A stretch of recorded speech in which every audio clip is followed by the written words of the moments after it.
we always tell people, you don't want to attract more coyote. Do not feed them. The more you feed the coyote, the more come in. You do not feed the peacock.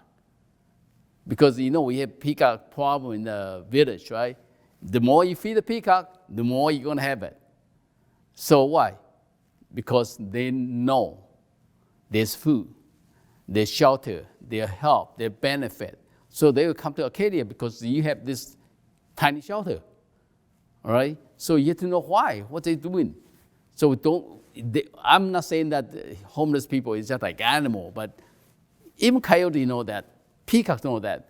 How about homeless people? They know that too. All of them have cell phone, right? Don't you think they have a network of people on their cell phone? They can call each other, hey, Arcadia is good, come on by here.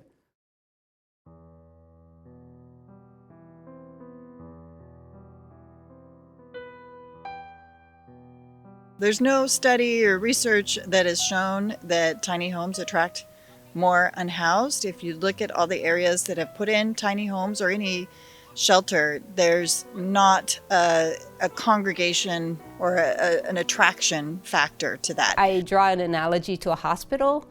If you build the hospital, people will come, but that's not a bad thing, that's a great thing. So I think it would be great to have the best facility ever so people knew they could come to Arcadia if they were suffering. I mean, we could be really proud of that. While we do understand some of their concerns about the actual solution itself, there is like a percentage of the people who are just opposed to the idea of helping the homeless at all, which is obviously not practical and obviously not empathetic, especially when we consider that there are not a lot of options in Arcadia for the houseless and for them to go. And most of the time, we focus on pushing them out of the city and kind of vacating them rather than providing the proper and the necessary resources.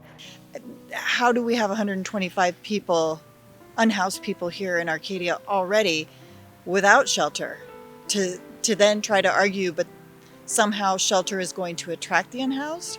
That's not the attraction.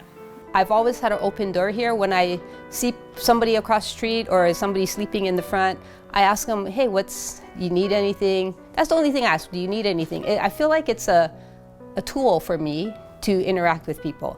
So business, I don't think they're bad for business. Those who support tiny homes, talk about compassion, caring. Why don't you guys, take in a homeless in your house?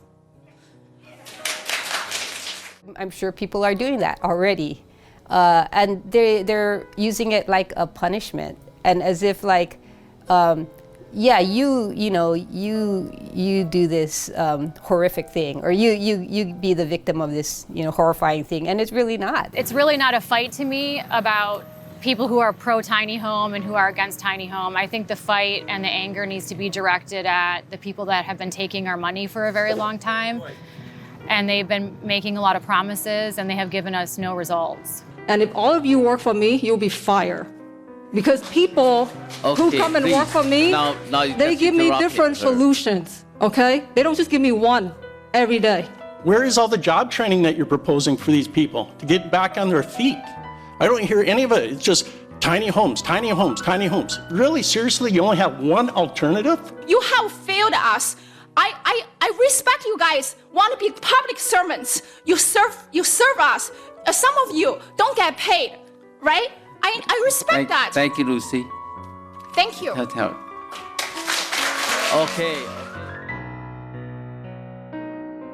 I believe the opposition is trying to operate out of a place that, out of a place in their heart where they want their kids to be safe, they want their property to be safe.